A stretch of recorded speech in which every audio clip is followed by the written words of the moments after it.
Well, hello, everyone. This is Jerry Stark. I'm a senior clinical specialist for Ottobock Healthcare, and I'd like to thank you for the invitation to speak today. Have my PhD in education and my Master of Science in Engineering Management. I am a mechanical engineer as well as a certified prosthetist, orthotist, and a fellow of the American Academy of Orthotists and Prosthetists. So thank you so much. And we're going to talk a little bit about harnessing principles and alternative designs for upper limb prosthetics. And it can be somewhat difficult to make these things work. So first, we're going to talk about some of the general goals that we want to accomplish. That helps us to frame what kinds of alternatives we might need in the future and how to make things function, but not just function, but function optimally. So our main goals are to resist the loads when we're activating the devices, because in upper limb, it's not just enough to have the device work like in lower limb, it needs to grasp something. So there's a certain mechatronic aspect of what we're trying to achieve, either body power or external power. And then we have to activate hands and elbows and shoulders. So we have to have two things. We have to have power and we have to have excursion. The second main goal is to suspend the prosthesis, make sure that the harness not only acts to activate devices, resist the loads, but it's comfortable when it's suspended. If it's not comfortable, oftentimes the patient will reject the prosthesis. Now, when we measure acceptance versus rejection, one of the main things is comfort level, and not just comfort level, but does it do what it's supposed to, number one, and does it provide comfort? And then third, can I wear this and not be seen and it's not very obvious? So we have to address this suspension, resisting the loads, and it has to adapt to the patient's shape. So it's got to be comfortable. Otherwise, they're prone to reject the prosthesis. And we have a rejection rate in upper limb that's quite high. We have an acceptance rate of around 68, 70% for below the elbow. So that's between 30 and 32% rejection. Above the elbow, it's around 63%. So 63% acceptance and 37% rejection, which is even higher. Then at shoulder, it's even much higher. It's 35% acceptance versus 65% rejection. So they're more likely to reject their shoulder disarticulation prosthesis. And one of the main reasons they reject is based on one, how it does what it's supposed to, how comfortable it is, how they can activate it, and then is it something that their social context can accept? So the thing is to address the patient comfort, the cosmesis, and adapt it to the patient. And if sometimes we need to adapt the patient by changing or giving other alternatives that maybe even don't function as well, as an engineer, that's a little difficult for me to offer. But if that's the difference between them wearing and not, then those are things, things that are worth being explored. So we have to have knowledge of the patient alternatives. Now, this is a patient, this is a amputee from the 1870s, I think, late 1870s in the Franco-Prussian War. And you can see this is a very modern system. It's endoskeletal. They have a chest strap with leather harness.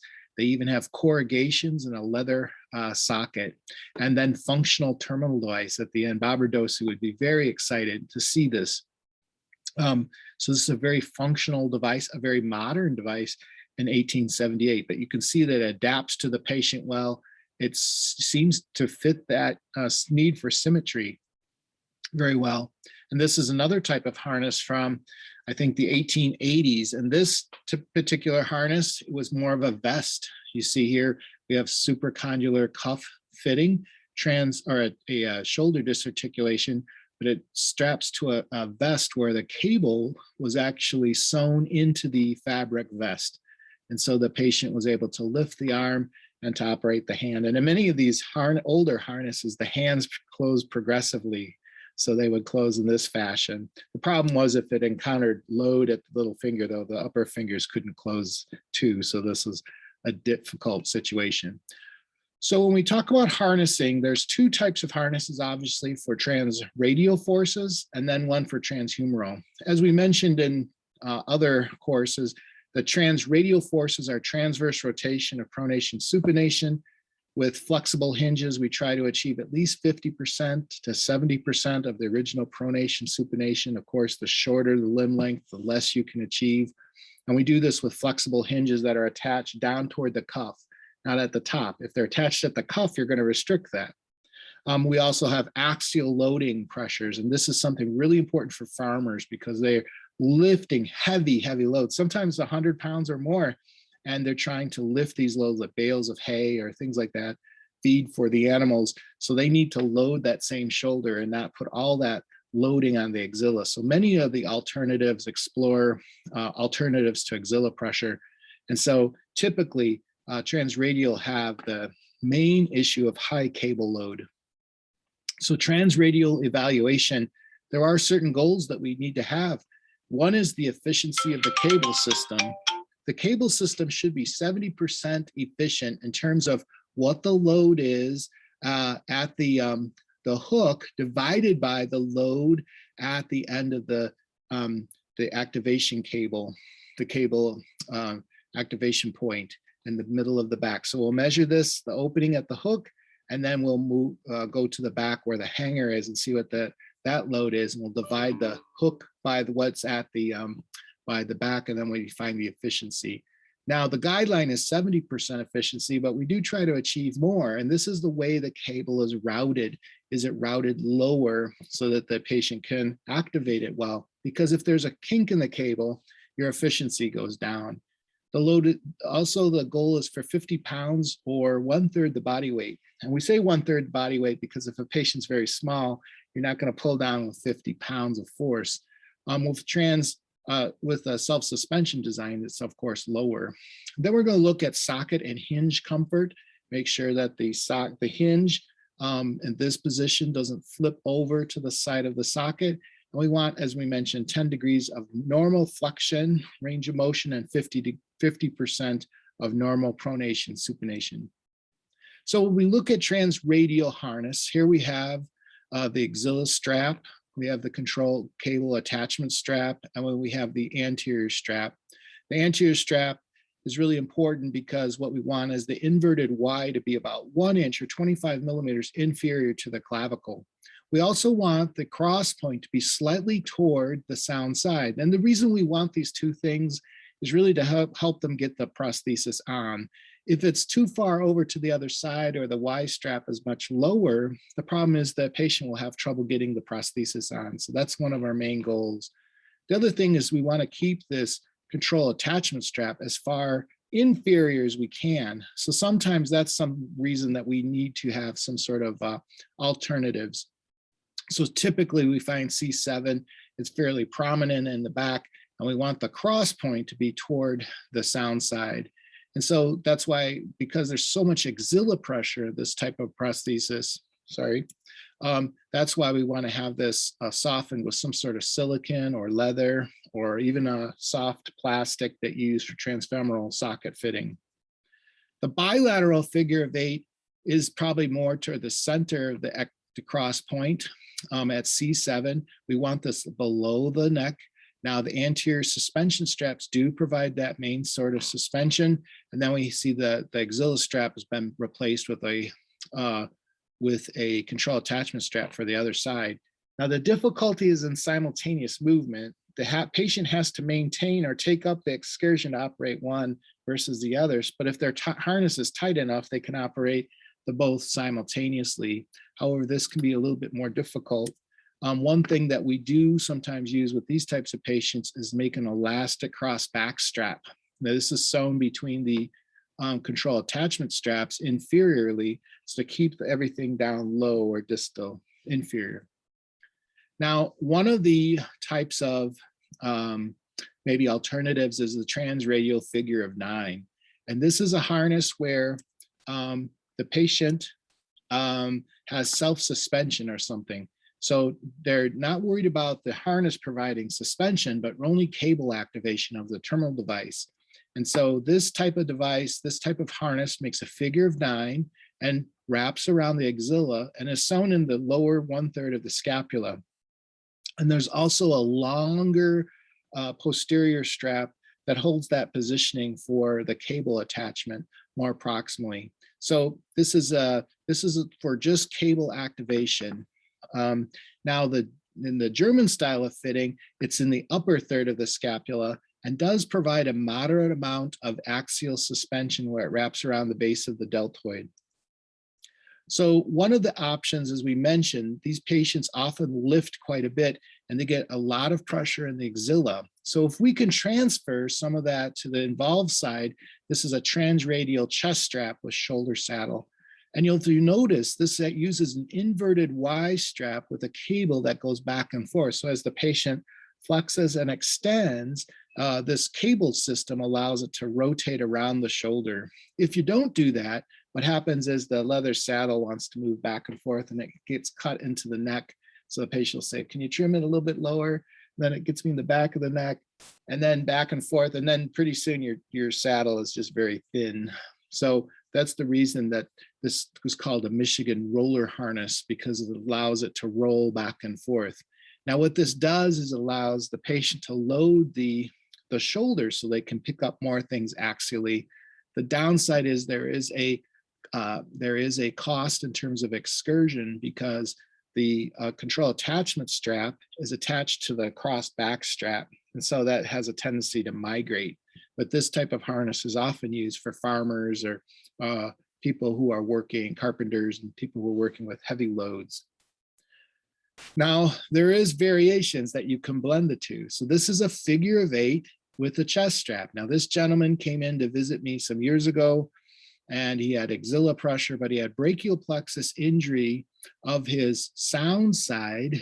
So he needed his prosthetic side. So what we did was he was able to use his forearm to lock in, but we made a chest strap that instead of going around the back in a figure of 8, we took that off and made a corset stay hook and clasp. And then he was able to lock that in and keep the harness locked in, but he could don and off his prosthesis. So this is a figure of 8 with a chest strap. Now, this is where I show you the German transradial figure of 9. And this again is self-suspension, but if you can see, this harness is made of elastic. And so sandwiched between 2 layers of elastic is cable attached at the cross point. Now this augments the suspension because it goes around the insertion of the deltoid, and the cable is actually sewn in that cross point. Now anteriorly, there's kind of an offset Y strap, and that cable is allowed to enter in. So it's a very cosmetic option, and also allows for a certain degree of cosmesis, right? It's much more cosmetically appealing. Another option, of course, is to use suspension liners. Now, suspension liners are good in that they can provide good self-suspension, but introduce new ways of shaping the limb. And sometimes you get into rotation issues. And then if you're using myoelectrics, they are fairly difficult to use because you have to find some way of penetrating that and finding exactly where the right place is for your myocyte. I have to admit, clinically, I often offer the patient one or the other. Either we could do a liner or external power, and those would seem to be opposite. But the thing is that I can't really do external power with a liner. But if you go with a liner, then we can get good suspension. I just need to shape that a little bit better. Then you can use a distal pin lock if you do have pin suspension, or if you have room for that distal pin mechanism, or you need to use some sort of strap type lanyard with Velcro. Now, sometimes patients have very broad backs. They're very big people, right? And so what happens is the harness has a tendency to ride up on the neck. And what you can do is make a double northwestern ring. And what you do is you connect the rings with a strap. And what this allows is it keeps this mark shows you where the control attachment strap was located. But if we can keep that more inferior, the patient will going to have much better efficiency in their cable. So this is a double northwestern ring. You can make it with a strap, or you can weld that, the 2 rings together. If you can weld things together, hopefully not with the patient in the harness, but you weld those together and you can keep that control attachment strap. See how the cross point is much more level with the angle of the cable. So this increases your efficiency, and it's good for relatively short transhumerals as well. Okay, we've come to the point, we've investigated a little bit of alternatives for transradial, but let's talk about transhumeral, and it's just a much more difficult proposition. You can probably fit a very loosely fit transradial harness and get away with things. But with the figure of 8, we're dealing with even more of the excursion versus the power issue. So the main thing is, first we have transverse rotation of the proximal area, and we do this with the proximal wings around the shoulder. So if we can shape that into the socket, we get more of that rotation resistance. Then, of course, we have longitudinal rotation. So there's a tendency for the prosthesis to come off of the shoulder. So we have to have some way of providing that suspension. So we use a lateral suspension strap as the main suspensor. And then you also have pressure on the lateral distal area of the humerus. So you have to be conscious of that as well. And then, of course, axial loading with that lateral suspension strap. And then the cable load has a tendency to rotate. With transradial, we can resist that more, but transhumeral, it's a little bit more difficult. So transhumeral evaluation, as we mentioned before, we would look at the amount of pressure to open the terminal device. We'd look at the amount of pressure to open it at the control attachment strap, and then we would divide the one at the terminal device by the one at the hanger or the control attachment strap, and that would determine efficiency. Our goal is 50%, but we want to exceed that. Another thing is we want to have at least 3 pounds of resistance to rotation. So if the patient encounters a doorway, for instance, or door, when they press on it, they can press at least 3 pounds without the arm wanting to rotate externally. And this is usually a passive type of control. We also want to have the forearm about 1 inch from the hip. And this is something I have to admit that I've seen more commonly, that we see this closer to the hip more often now. And actually, it's sometimes laying in the lap of the patient. The prosthesis should be, in a sense, outset in terms of the frontal carrying angle, the way it's looking at it, or hanging angle, I'm sorry, the hanging angle, so that the arm is offset 1 inch from the hip so it's not hitting their side or their leg all the time. And then we want to have the elbow 2 inches from the anatomic elbow. Now, if you look at this patient, do you think that the elbow is within 2 inches of the anatomic elbow? And the answer is no. What happened was, because this patient was relatively short and the surgeon amputated him fairly long, when we fit him with an arm, you can see that it's the other side is a lot longer than the uninvolved side. So that would need to be rectified in terms of, can we push a little bit farther in the humeral section and then shorten the forearm a little bit more? So the thing is too, that we look to make sure that when the person's using their terminal device, that the terminal device does not open on its way up to the mouth, and it doesn't require more than 45 degrees of shoulder motion to lift the forearm fully. It should be less than that, and it should be able to fully open at the mouth and at the 90 degrees in full extension. So we do this transhumeral evaluation to check things out before someone checks it out for us, like an occupational therapist. So the transhumeral work sources, and it's important to know what these are.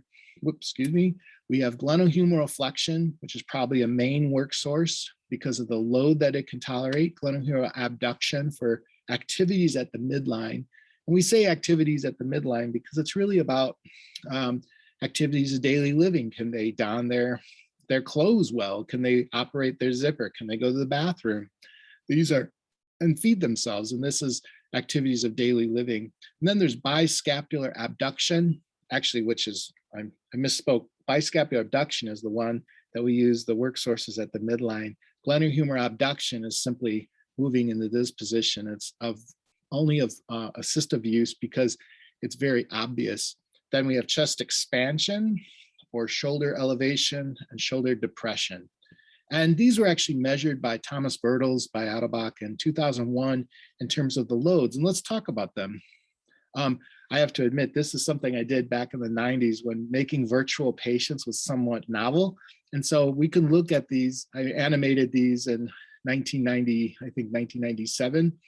You can see the different movies. Let's see if it's going to play. But what happens is that you have glenohumeral flexion, which is an excellent force of about 56 foot-pounds, excellent excursion of about 5.3. The thing is that we need to have about 5 inches of excursion to make it work. And so in this case, we have 5.3. So this is the main work source for how we open terminal devices, how we lift elbows, but it can be fairly conspicuous. This is biscapular abduction or scapular abduction. So the patient's going to operate their device by going into abduction. It's excellent work source. The problem is that you'd actually see a patient doing that. It's also fairly hard to harness because you'd have to string a cable from the belt loop to the tip of the to the elbow to really get this to work. So typically it's only used for as an assistive device to operate the elbow lock. The next one is biscapular abduction. So we're flexing the scapular or abducting the scapula away from the midline. Excellent source of strength, about 49 foot-pounds. The problem is it's relatively poor in excursion, only about 1.6. So it's usually used as an assistive device or just operating a terminal device at the midline. It's also dependent on the posture of the patient. If the patient stands very tall with their shoulders very outward, then you get a really great biscapular abduction. If they're kyphotic and maybe slumped over, you're only going to get a moderate amount because their posture isn't very good. So they have to be upright with their chest up, right, to get that maximum amount. So this is one of the only types of excursion for shoulder disarticulation, which has uniscapular abduction. And so that's why we run into excursion issues sometimes because of the poor excursion response. It can also be used for an elbow lock and unlock if you could harness that movement. Shoulder depression is, again, when we're depressing the shoulder into position. It's a moderate force, a moderate excursion. Usually it's used in combination with the abduction, depression, and slight abduction. This is depression, abduction, and internal rotation. This is what we use to lock and unlock the elbow. So it's kind of a tricky movement, but this is what we use to extend that elastic strap. Now, shoulder elevation is good strength. It's a moderate amount of excursion, about 2 inches, but it can be inconspicuous because you're doing this. Normally it's used for shoulder disarticulation to lock and unlock, but you have to put a waist strap on them. And sometimes that can be a bit of an issue when they want to go to the bathroom. But it can also be used for myoelectric control very easily to lock and unlock or do a modal change between hand, wrist, and elbow. Chest expansion is a moderate amount of strength, depending on how you harness it, and a relatively poor excursion. But this, again, can be a way to lock and unlock a shoulder disarticulation device. Well, we talked about all those different types of work sources. The goal here is to help you see how you can harness what you should be harnessing. But what are our goals? Our goals are when we're using transhumeral with a standard fair lead system, split cable fair lead system, is to have 2 inches or 50 millimeters for 15 pounds to open a terminal device, roughly 2.5 inches or 75 millimeters. No, I'm sorry, not 75. That would be 62 millimeters and 9 pounds to operate the elbow, and roughly 3/4 of an inch or 3 pounds, about 18 millimeters to operate the elbow lock. You can see why this would add up to about 4.5 inches, and that's kind of difficult for relatively short transhumerals, and that's why we need to maximize their ability to have excursion. Excursion means having a very tight harness and a very tightly fit socket design. So the harness needs to provide all of this movement. Now, as Will mentioned, this split cable design must have a split in this cable because it's going to shorten to allow the elbow. If we don't have that split in the cable, it's not going to operate. So here's the first problem. Maybe a patient comes into your office and they exhibit this. The elbow will not go up. So they lift and that elbow will not go up. And you wonder, why is that? And the first thing is to think about is that you need more power. You may feel like maybe you need to make this harness tighter, and that's certainly something to look at. But what you need to do is move that elbow flexion attachment more distal to help them move that arm. And then you need to take the base plate and retainer and move it more proximally and anterior from where it is in this position. What this does is it allows it to bridge that where the center of your elbow is. If it's here, it bridges it more so you can have greater force to lift the elbow. The next thing would be to get a lighter terminal device, such as an aluminum type terminal device to shorten the forearm. Remember, even with larger patients, you only want a forearm that's 11 inches from the elbow center to the distal end. If you go more than that for very tall people, it's very difficult to operate. And then you want to use as much as you can to make the cable very easy to move. So lubricating the cable using a Teflon liner. Now we have another problem. The patient can't operate the terminal device at the mouth. In this case, you may think they need more power because they're really pushing, but what they really need is more excursion, more movement. So what we need to do is move that elbow flexion attachment more proximally toward the elbow center. We need to move that base plate and retainer more distal, and we need to move it more posterior. So we take up more of the slack and we bring that cable closer to the elbow center. So the base plate, retainer, posterior and distal, and we need to tighten that control strap. Sometimes it's kind of loose, it should be tighter. And then we should look at that harness in general, that it should be a sewn cross point, not a ring. And we may remove a rubber band. Maybe we have too many rubber bands making it difficult for the patient. We could use a spring lift assist. Now, a spring lift assist is something that would help the forearm lift, but that in of itself won't help you with excursion. What this means is there's a spring to lift the forearm. If we turn that up a little bit or add it, then we can move that base plate and retainer more approximately because it doesn't take as much effort to lift the forearm. So we dedicate more of that power to excursion with the added forearm lift assist. Now, certain types of elbows, such as the ergo arm, incorporate that forearm lift assist. Now we have an issue where the terminal device doesn't open fully. Again, it's the same issue we have. We need more excursion. So we need to move the elbow flexion attachment proximally. So move it from from distally from there to closer to the elbow center. Then we need to move the posterior base plate and retainer more posterior and more distal. We need to tighten that control attachment strap. You know, the base plate and retainer, where that is on the humeral section, should be about 10 millimeters proximal to the cut end of the bone, so that you have a good point of reference. You want it as far distal as you can, but you don't want to have it too proximally. Otherwise, you compromise the patient's lever arm to operate the control device. So we could cut a rubber band. We could again add a spring lift assist as long as we move the elbow flexion attachment proximal. But basically, this will help the patient operate their terminal device. Oftentimes in this position, it's because the patient doesn't have their harness tight enough. Now, in this case, this is kind of a perplexing problem. As you lift the forearm, the terminal device opens. And this is because the terminal device, it's called a terminal device because it's at the end of the arm. It's at the terminal end of the cable.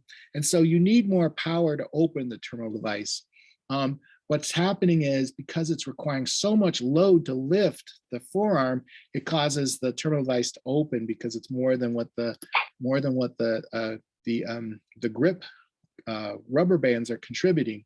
So you move the elbow flex attachment more distal, you move the base plate and retainer anterior and proximal again, you cut the rubber bands, or you add a lighter TD or use an aluminum terminal device so it doesn't take as much effort to lift the forearm.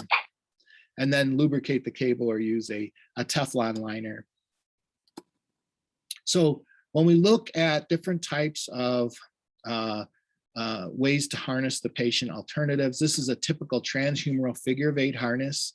You want to have the control, the attachment, the elbow flexion attachment, 1 inch anterior, so it's the width of that leather piece, and a 1 1/4 inches distal. And you can go about 1/4 inch one way or the other in terms of the adjustment. So a smaller person, you might have it 1 3/8, and then a larger person 1 5/8.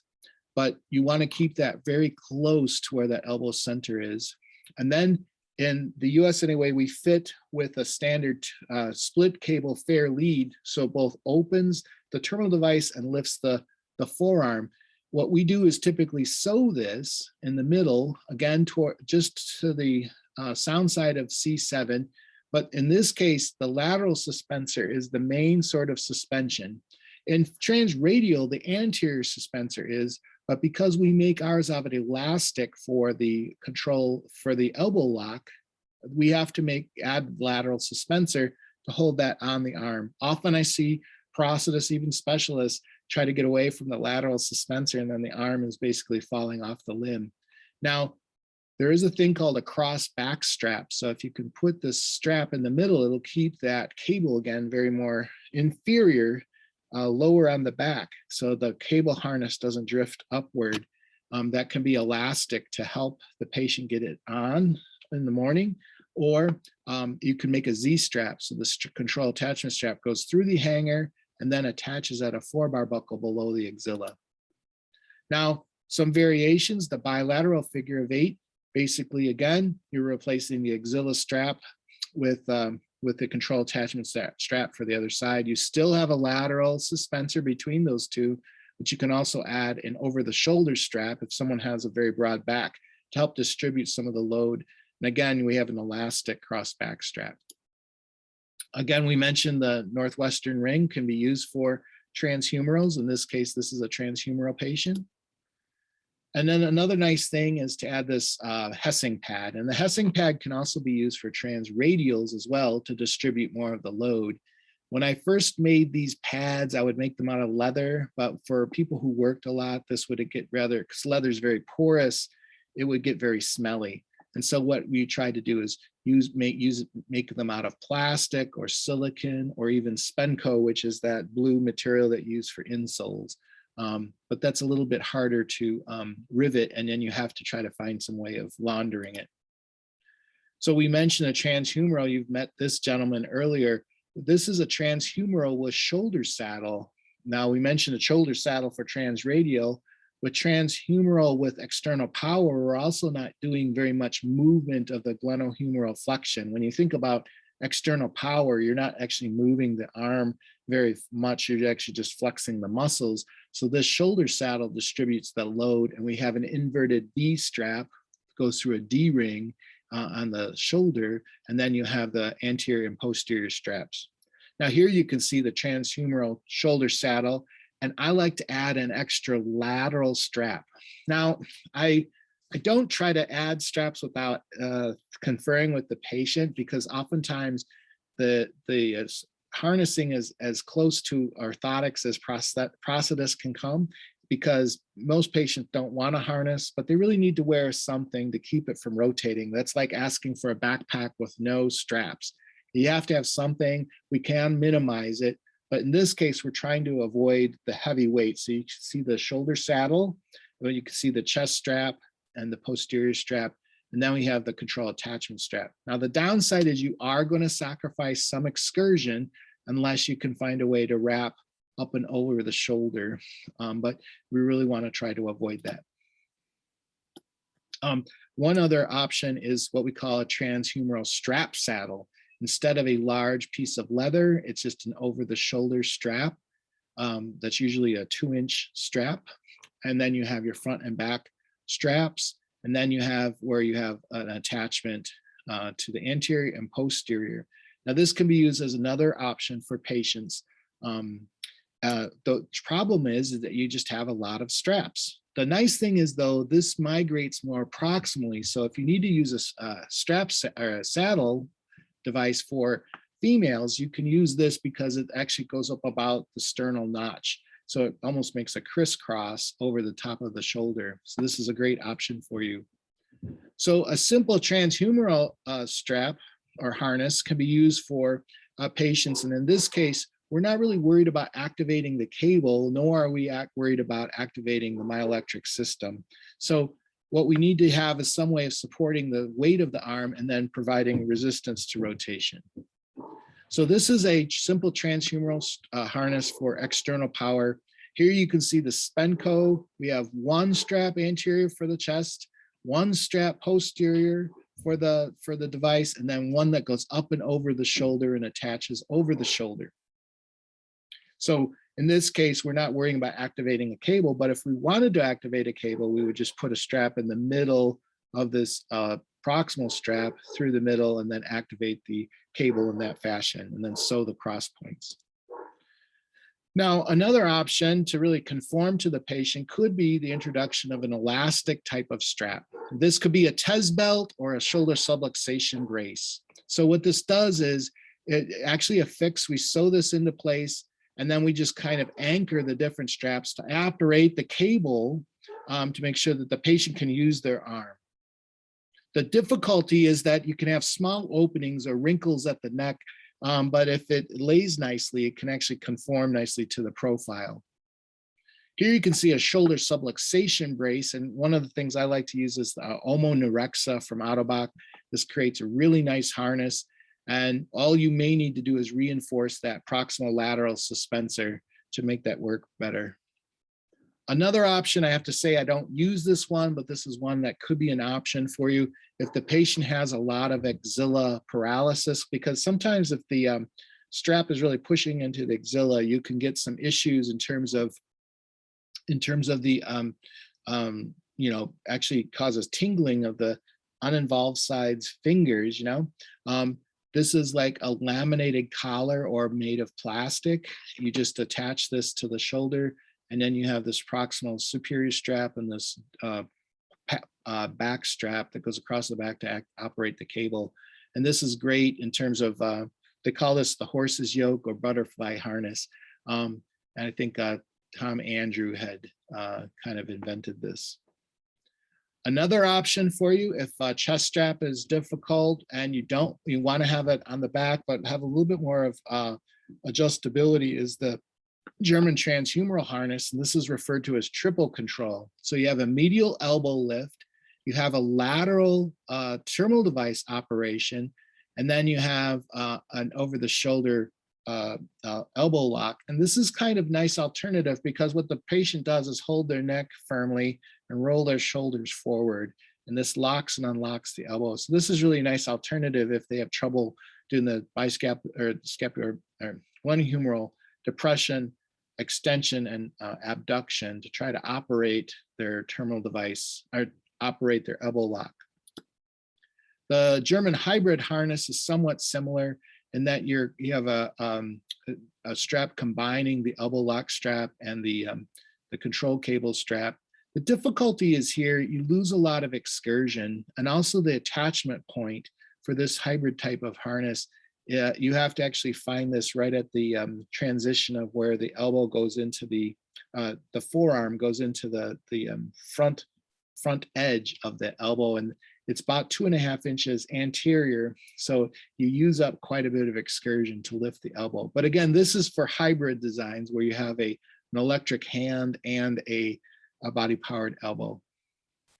A more updated version is the German triple control, where they use more of a figure of 8 with a flexible northwestern ring. The downside here, of course, is still that the control attachment cable is still very proximally, and sometimes you need to kind of reverse these and have the control attachment cable strap more distal. Now we're moving on to shoulder disarticulation, and this is even more difficult because you again have transverse rotation, longitudinal rotation, and axial rotation, somewhat cable loading. And I say that because cable is really difficult to use for these patients. Body powered for shoulder disarticulation would be very difficult because you'd have to have some way of a way of amplifying that cable excursion. And you also have to find some way of unlocking. So that's an additional thing that you need to think about. So shoulder disarticulation designs, this is an X-frame type. You'll have an anterior Y strap. You should still have a lateral strap that comes up and over, and then the posterior Y strap like this one. So you might have just 2 points of attachment. You probably should have 2 points so that there's no longitudinal rotation. I was just talking to someone recently and they wanted to encase the body and the whole upper body in plastic. And that's fine now in the winter time, but that's not such a great idea late in the year or in the summer of the year because it gets really hot. Again, remember, there's a very high rejection rate of this level of interface. So in this case, this is from the New York University design. If you look at the New York University manual, If you look at this as inverted Y with an elastic segment, and in this case, they're using lock and unlock with this inverted Y. The difficulty is they don't really show you how he actually gets this prosthesis on unless they have 3 disconnects or they have 1 in the middle. I imagine they'd have to have 1 disconnect in the middle, and that's because this is just really a drawing. So to get this on, you'd actually have to have a way of a backpack clasp or something like this. Now we have new magnetic buckles, which also work quite well. And in this case, you can see the lateral attachment strap up at the top. Here you can see shoulder gesticulation harnessing, and one is done well and one is done poorly. So here you can see they crisscross, but they're using 1-inch straps, and you can see how much impingement that has on the opposite side breast. Here they're not using a shoulder, and look at this location. Is that 1 inch from the hip? No, that's on the hip. And they also haven't positioned that so that this is parallel with the floor. In this case, it's much more parallel to the floor. They have a shoulder. They're using 2-inch straps with Velcro, and you can see this patient's much happier. Another option is a 3-strap harness with a figure of 9 incorporated to operate the device. In this case, we're just trying to operate the elbow to give extra amount of excursion. So it's almost like a type of what we used to call a shoulder shoulder cuff. We're actually trying to capture uniscapular abduction even more. So that's called a shoulder sling. And in this case, you can see the more conventional type of shoulder sling. This really takes a lot of effort to get onto the patient because you, in a sense, have 2 chest straps, and this is really only used for body power. So we can look at harnesses. This is a bilateral transradial transhumeral harness. We can first look at, is the cross point in the middle of the back? And we see this, it is. We can see that they're both inferior in terms of they're lower down on the back. So you should have good cable responsiveness. I think I see a lateral suspension strap, and indeed the inverted Y strap is inferior to the clavicle, about 25 millimeters. The difference might be in terms of posture. You do see it's 1 inch from the hip. So I would say this is a relatively good harness. And this is a bilateral BE harness. In this case, is a bilateral patient with supracondylar design, self-suspension on both sides. Now, he may have difficulty getting these on by himself. So both are Munster type hybrid designs, but the figure of 9 is also quite tight. So he would need some help getting that into position. This is a bilateral transhumeral shoulder disarticulation. In this case, it's difficult to know what exactly the harness was to begin with. I think they harnessed as needed. So you can see an inverted Y strap that was to the cable, and then a proximal lateral strap that seems quite loose, and then a thoracic strap that is also quite loose, but with a proximal to distal or inferior suspension strap. So it's difficult to know in this case what could be happening or not happening.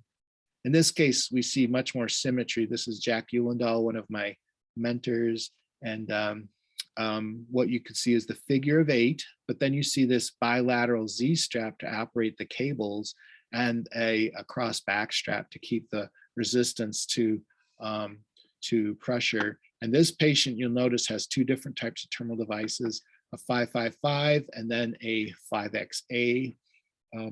These are nice because they give you alternative gripping for cylindrical objects or precision. So this is a really nice harness. This is Bill Limehouse, also one of my mentors.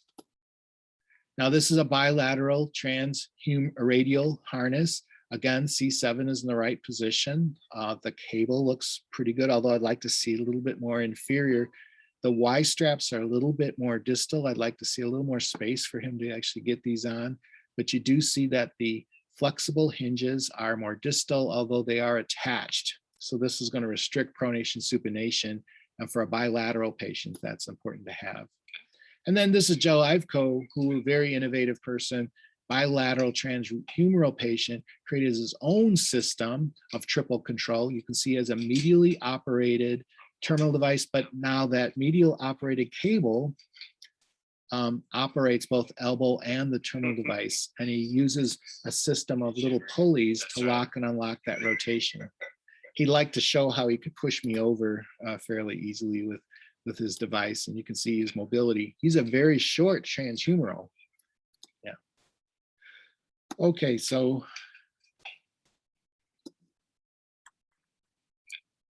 and this is a bilateral shoulder dysarticulation patient. You can see on each side he has 3 modal lock and unlock. Mr. Fenstermacher, who unfortunately passed away, I think a couple of years ago, but he uses a 4-function wrist for flexion, extension, and rotation. His non-dominant side, he uses a external power, and on his dominant side, he uses body power. He also, you can see he's holding a pack of cigarettes, so he's able to operate that in a bimanular fashion. And then in this case, we have a transhumeral shoulder dysarticulation patient who was born with limb difference, and she was wanting, and you could see her harness is actually quite good, but she was interested in external power so that she could operate these devices. She used to operate her elbow with her knee. She would lift her elbow and then lock it into position. Well, we visited a number of options. Hopefully you've seen some alternatives that are based on the control work sources, and that's really what we're trying to achieve. And some of the thinking that goes behind how to adjust these devices.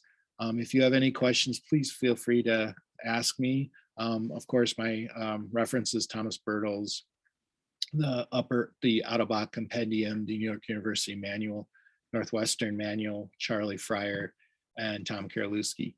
So thank you very much for your attention. And yeah, I hope you have a wonderful meeting.